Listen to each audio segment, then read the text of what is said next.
Pathanamthitta Konni bus സ്റ്റാൻഡിൽ വൃത്തിഹീനമായി കിടന്ന waiting shed ലഹരിവിരുദ്ധ ദിനത്തിൽ സുന്ദരമാക്കി. MCYM പ്രവർത്തകരാണ് വെയിറ്റിംഗ് ഷെഡ് വൃത്തിയാക്കി ലഹരിവിരുദ്ധ സന്ദേശമടക്കം എഴുതി മാതൃകയായത്.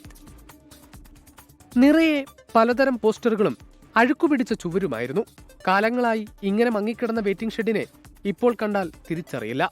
പോസ്റ്ററുകളെല്ലാം ചുരണ്ടിക്കളഞ്ഞു, ഭിത്തിയിൽ പെയിന്റ് അടിച്ചു, സുന്ദരമായ ചിത്രങ്ങൾ വരച്ചു ചേർത്തു. ലഹരിവിരുദ്ധ സന്ദേശം ജനങ്ങളിലേക്ക് എത്തിക്കുകയാണ് ലക്ഷ്യമെന്ന് മലങ്കര കത്തോലിക്ക യുവജന പ്രസ്ഥാനം പ്രവർത്തകർ പറഞ്ഞു. അനുഗ്രഹ സോഷ്യൽ സർവീസ് സൊസൈറ്റിയിലെ പ്രവർത്തകരും ഇതിന്റെ ഭാഗമായി.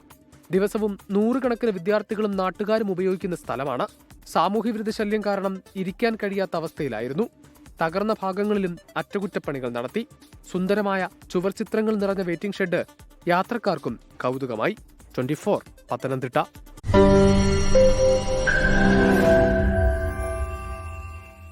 ലോകത്തെവിടെയായാലും ഏത് സമയത്തും 24 വാർത്തകളും ഓഗ്മെന്റഡ് റിയാലിറ്റി പാക്കേജുകളും എക്സ്പ്ലെയിനറുകളും വിശദമായി കാണാൻ ഞങ്ങളുടെ യൂട്യൂബ് ചാനൽ നിങ്ങൾക്ക് സബ്സ്ക്രൈബ് ചെയ്യാം.